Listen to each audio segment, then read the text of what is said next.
मंजिल यूं ही नहीं मिलती राही को, मंजिल यूं ही नहीं मिलती राही को, एक दिल में जुनून जगाना पड़ता है, एक दिल में जुनून जगाना पड़ता है। पूछा चिड़िया से कि घोंसला कैसे बनता है, पूछा चिड़िया से कि घोंसला कैसे बनता है, बोली तिनका तिनका उठाना पड़ता है, बोली तिनका तिनका उठाना पड़ता है। नमस्कार दोस्तों, आप सभी का हमारे YouTube चैनल पर स्वागत है। अगर आप आज हमारे YouTube चैनल पर पहली बार आए हैं तो चैनल को सब्सक्राइब और ये जो पास वाली घंटी दिखाई दे रही है इसे जरूर दबाना, जिससे आने वाले वीडियो की नोटिफिकेशन आप सबको सबसे पहले मिलेगी और वीडियो को भी सबसे पहले देख पाएंगे।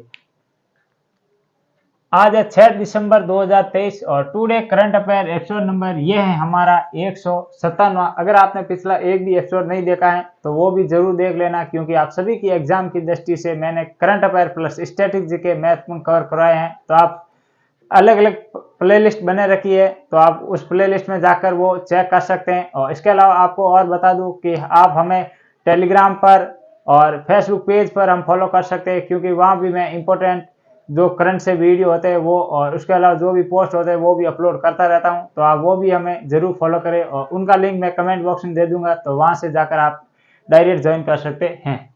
तो इस वीडियो के अंदर हम विश्व, भारत और राजस्थान इन तीनों का करंट अफेयर प्लस हम इसमें शामिल करने वाले स्टैटिक सामान्य ज्ञान को भी कवर करने की कोशिश करूंगा, क्योंकि आजकल एसएससी और अदर जो भी डिपार्टमेंट एग्जाम करवाता है वो स्टैटिक जीके अधिक पूछता है, तो उसको भी हम साथ साथ में कवर करने वाले हैं।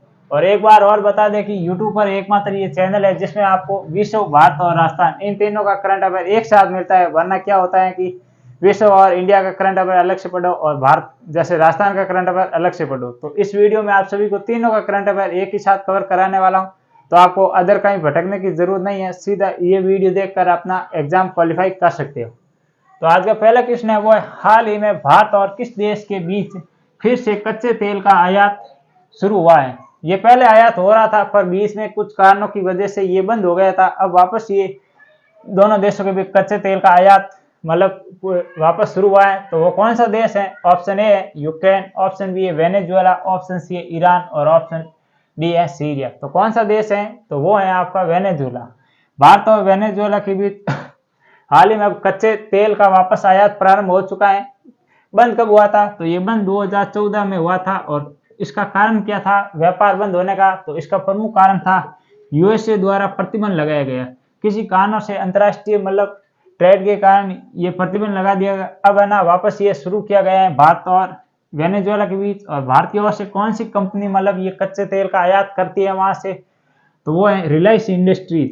रिलायंस इंडस्ट्री द्वारा ये मतलब आयात किया जाता है, क्योंकि भारत में 85% जो भी कच्चा तेल है वो बाहर से आयात किया जाता है, क्योंकि यहाँ पर जो भी तेल का उत्पन्न होता है उससे पूर्ति नहीं होती है। इस कारण ये चर्चा में रहा है, तो ये आपको थोड़ा सा ध्यान रखना है। और ऑप्शन देखे तो यूक्रेन क्यों पहले काफी चर्चा में था, अब तो इतना चर्चा में नहीं रहा, क्योंकि जब वो रूस और यूक्रेन के बीच वार चल रहा था तब ये चर्चा का अधिक विषय बना हुआ था। और इसके अलावा ईरान का कोई फैक्ट है तो आप वो कमेंट बॉक्स में जरूर बताना, क्योंकि ये किसी एक संगठन में शामिल होने वाला नौवां देश है। तो आपको वो संगठन बताना है, कौन से संगठन में वो शामिल हुआ है ये ईरान, तो आपको संगठन का नाम बताना है। तो ये था पहला क्वेश्चन। आइए आगे बढ़ते देखते आज का दूसरा क्वेश्चन। हाल ही में मेडागास्कर के नए प्रधानमंत्री कौन बने? आपको यह बताना है कि जो मेडागास्कर एक द्वीप और देश दोनों कह सकते हैं, क्योंकि ये जो देश है ना ये एक द्वीप की तरह ही है, चारों तरफ इसका पानी है और बीच में ये देश है। तो आपको वहां पर एक अब है ना हाल ही प्रधानमंत्री बन गए, तो उस प्रधानमंत्री का क्या नाम है वो आपको थोड़ा सा ध्यान रखना है। ऑप्शन ए है वो एट्रिया, ऑप्शन बी है वो एस हसीना और ऑप्शन सी है हीरालाल सामरिया और ऑप्शन डी है वो है एंड्री राजोएलिना। तो कौन है इसके जो मतलब नए प्रधानमंत्री बने हैं मेडागास्कर के? तो ये है ऑप्शन नंबर आपको दिख रहा होगा डी, क्योंकि ये ऑप्शन एक अलग ही है और बाकी नाम है जो अलग ही है, तो यही राइट होगा ऑप्शन नंबर जो डी है एंड्री रोजेलिना। और इसके अलावा और बता दें कि हीरालाल सामरिया कौन है, क्योंकि इसे भी हाल ही में कहीं पर नियुक्त किया गया है। तो ये भारतीय मुख्य सूचना आयुक्त है हीरालाल सामरिया, ये ध्यान रखना है थोड़ा सा आपको। और इसके अलावा एस हसीना कौन है? तो ये शेख हसीना जो बांग्लादेश की प्रधानमंत्री है, ये भी थोड़ा सा आपको ध्यान रखना है। और मेडागास्कर के बारे में मैंने आपको बता दिया, प्रधानमंत्री का नाम थोड़ा सा ध्यान रखना है। और इसके अलावा आइए आगे बढ़ते हैं, देखते हैं आज का तीसरा क्वेश्चन।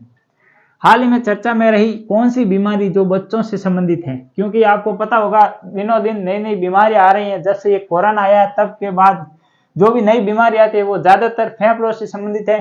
तो अब एक नई बीमारी है, ये भी फेफड़ों से संबंधित है, तो उस बीमारी का नाम बताना है। ऑप्शन ए है वो है व्हाइट लैंग सिंड्रोम, ऑप्शन बी है Patau syndrome, option C sickle cell anaemia और ऑप्शन जो डी है वो ए व बी दोनों। तो कौन सा है ये आपको बताना है कि कौन सी बीमारी जो बच्चों से संबंधित है। तो इसका जो राइट आंसर होगा वो तो होगा option number a white lung syndrome. ये हाल ही में बीमारी का काफी केस आ रहे हैं और सबसे अधिक इसके केस कहाँ पे आ रहे हैं, तो वो आ रहे हैं यूएसए के अंदर। ये भी थोड़ा सा ध्यान रखना। और इसके अलावा और ये पटाउ सिंड्रोम ये किस अंग से संबंधित है, ये भी किसी मतलब जो कह सकते हैं किसी मतलब गुणसूत्र की कमी के कारण ये रोग होता है पटाउ सिंड्रोम। तो वो कौन सा गुणसूत्र है वो आपको कमेंट बॉक्स में बताना है कि किस गुणसूत्र की कमी से ये रोग होता है। और सिकल सेल एनीमिया ये किससे होता है, तो ये ज्यादातर जो खदान में कार्य करते हैं जो कर्मचारी होते हैं उनको ये अधिक होता है, या मजदूर होते हैं उन वर्ग को ये अधिक होता है सिकल सेल एनीमिया। और इसके अलावा आज का चौथा क्वेश्चन है वो हाल ही में नौसेना दिवस 2023 कब मनाया गया। आपको ये बताना है कि नेवी डे कब मनाया जाता है। ऑप्शन ए है 1 दिसंबर, ऑप्शन बी है 2 दिसंबर, ऑप्शन सी है 16 जनवरी और ऑप्शन डी है 4 दिसंबर। तो कौन से मतलब दिवस कौन से दिन ये नेवी डे मनाया जाता है और ये 2023 कब मनाया गया। तो ये मनाया गया है 4 दिसंबर को, प्रतिवर्ष 4 दिसंबर को नेवी डे मनाया जाता है। और 4 दिसंबर को नेवी डे क्यों मनाया जाता है, इसका क्या कारण है। नौसेना दिवस, तो आपको पता होगा 4 दिसंबर 1971 को भारत की जो मतलब नेवी थी उसके द्वारा एक ऑपरेशन चलाया गया, ऑपरेशन त्रिशूल। और ये ऑपरेशन त्रिशूल किसके खिलाफ चलाया गया था, तो ये चलाया गया था पाकिस्तान की जो मतलब सेना थी उनके खिलाफ चलाया गया। और पाकिस्तान के 2 बड़े मतलब कह सकते हैं जहाज उनको ध्वस्त किया था। और उसकी स्मृति में प्रतिवर्ष है ना ये नेवी डे मनाया जाता है 4 दिसंबर को। ये भी थोड़ा सा आपको ध्यान रखना है। इसके अलावा 16 जनवरी को कौन सा दिवस मनाया जाता है, तो ये मनाया जाता है स्टार्टअप डे। स्टार्टअप डे ये भी थोड़ा सा आपको ध्यान रखना है। और 2 दिसंबर को कौन सा दिवस मनाया जाता है प्रतिवर्ष, तो ये मनाया जाता है कंप्यूटर साक्षरता दिवस। और 1 दिसंबर को कौन सा दिवस मनाया जाता है, तो ये मनाया जाता है विश्व एड्स दिवस। और नागालैंड की जो स्थापना दिवस भी मनाया जाता है, क्योंकि 1 दिसंबर को ही मतलब कौन सा महोत्सव स्टार्ट होता है, तो वो होता है हॉर्नबिल महोत्सव।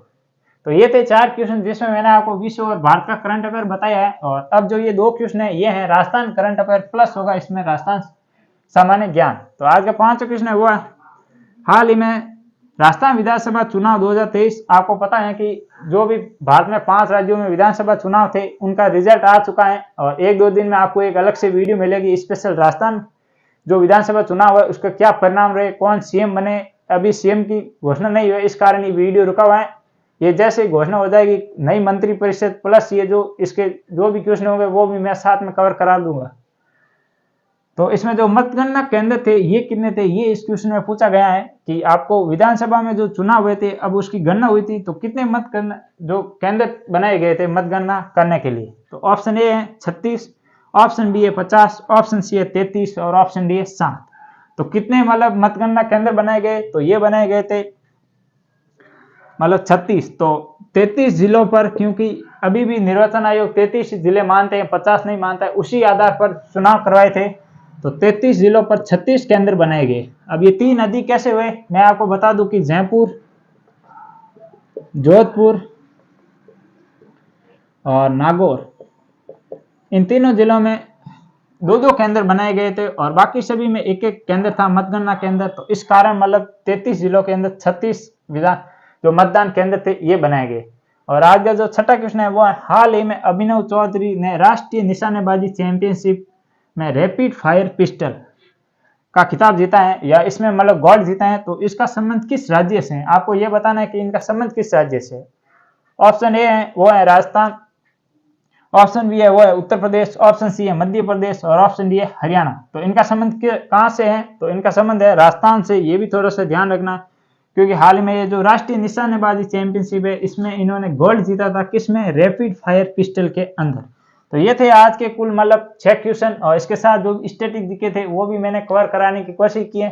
वीडियो कैसा लगा मुझे कमेंट बॉक्स में जरूर बताना और वीडियो को लाइक और चैनल को सब्सक्राइब भी जरूर कर लेना। कल फिर मिलेंगे इसी जोश और जुनून के साथ, तब तक के लिए जय हिंद जय भारत।